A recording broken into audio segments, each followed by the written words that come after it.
Welcome to this screencast on the last three sections of Chapter 3. We'll be talking about exceptions, arrays, and brief introduction to programming our graphical user interfaces. So the first subject is how do we handle exceptions? Basically, an exception is an exceptional situation. For example, you ask the user to enter in a number and they give you the word dog. What are you supposed to do? The idea is that Java does have a way of handling this. You can catch the error. It's not necessarily an error, but it's sort of an error. And then you can try to handle the thing and try to fix the problem. And in Java, they're called exceptions. These are these errors. Some of them aren't necessarily an error per se, but it is an exceptional situation. In Java, we use the try-catch statements to handle exceptions. So it looks something. So an exception, when you do the catch to handle the exception, you're going to get an exception instance, an object of type that extends exception. And Java has dozens and dozens of different types of exceptions. Here's three examples: a null pointer exception, an illegal argument exception, and a number format exception. You get a number format exception in the example I gave where you say, I want to call integer parse int for string, and in the case that I have a 42 as my string 42, that's okay because it will return the integer 42. But if I try to parse the string Fred, there's no number that's associated with Fred, so that will throw an exception, a number format exception, on the line x equals integer parse int string. So that exception is thrown, and so how do we handle them? We wrap the statements that might throw or might have a problem in a try-catch statement. So inside the try block, we have statements that may throw an exception, and then to handle the exception, we use the catch, and then the name of the exception, the kind of exception that we're going to handle. We don't have to handle all of them. We can handle specific ones. And then the variable name that's going to be the variable that Java assigns to the particular exception we have. And then we have some statements that try to address the problem. So if in statements 1, there's an exception of the type of the kind that we are trying to catch, then we will execute statements 2, which will try to handle or fix the problem. If there are no exceptions thrown in the try block, the catch block is completely ignored and skipped because we don't need to handle anything, everything worked fine, and so the catch block does not get executed. Here's an example. We have a double x. We're going to try to assign x the value from a string. If it's successful, we'll print out the number is x. If the parse double throws an exception, we'll skip over the system out print line, the number is, and we'll jump down to the catch block, and we'll print out it's not a legal number, and then we assign not a number to. So that's how we handle the problem of they typed in Fred or dog instead of a double. You don't have to catch exceptions all the time. You don't have to always write a try-catch block. Sometimes there just is not a good way to fix whatever problem arises, and then if an exception is thrown, eventually, and it's not ever caught, Java will quit with an error message saying that there was an exception on this line of code, and we can't continue on and the program ends. So you only really want to put these try-catches where you actually know how to fix the potential problem if they occur. If there isn't a good solution, then you don't need to wrap things in try-catch blocks. So in the text.io class that we're using, when we read from system in, so we do reading from the command or the console, text.io doesn't throw any exceptions. They handle the exception. So if you say text.io get ln int and they type in dog, text.io automatically fixes or catches that parse exception and then says that was not legal, asks for another int. Now, when text.io is reading from something else like a file, the file you can't ask that question again of the file because you read it in the value and it was supposed to be an int, but it wasn't. You can't go on to the next line of the file. That's not correct because you're supposed to get an int on that line. So when they're reading from files, the text.io does actually throw illegal argument exceptions that you may have to try and catch to fix if you need to fix, solve that problem. If not, you'll throw the exception all the way out to the and quit your Java program. So going on, the next thing is talking about arrays. Arrays are a very basic data structure, which is a data structure is a way of chunking or grouping together elements or items. So it's like items are chunked together. And so an array is a data structure that is a sequence of items. So it's like it has a length. So there's 10 items in there, and each item has an index, has a place in this array. So it's like, and it starts at 0. So each item has an index. And it goes 0, 1, 2, 3, 4, 5, 6, 7, 8, 9. And in Java, all the items in the array are the same type. So you can have an array of ints, or an array of strings, or an array of exceptions. You can have an array of things, but they all have to be the same type. You can't have an array of strings and ints mixed together. They all have to be the same type. So how do we make variables? We say string, and then the square bracket says that this variable is an array of strings. A is an array of ints, and prices is an array of doubles. So arrays use that square bracket symbol to indicate this is an array.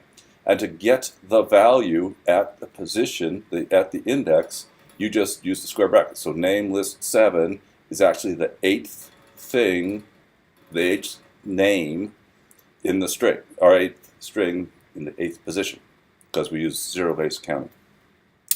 A0 is the first int in the array, and prices.length, we can ask how long the thing is, and we subtract 1. This is the last double in the prices array. Remember, zero-based, so it goes 0 to the length minus 1. To create an array, we just say, we do the assignment, name list equals new, so we're creating a new thing, the type, the square brackets, and how many of those things are we creating. So in this case, we're going to make name list is going to be 1,000 strings. A is an array of 5 ints. Prices is an array of 100 doubles. So you say the variable equals new, you have to say new, the type, and then how many of the items, how long is the array going to be. And then in certain cases, like for primitive values like ints and doubles, Java initializes them to be 0 because it knows it can. For classes like string and exceptions and stuff, it can't initialize them, so they're actually set to be the value null, which is a special value, meaning there's nothing here. So it's very useful to store data this way. Otherwise, you're going to end up, if you wanted to have under 5 ints, you would need to create 5 variables. In this way, I can create the array A to store my 5 things. Much simpler than having to individually access the variables. So you can imagine the array as being the memory. We say new int 5.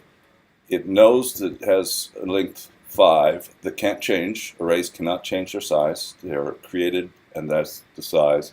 And then we have the 5 values right afterwards. So you can imagine that this is a chunk of memory that has the length at the beginning and then the 5 values later on. So you can assign them and change them as you want.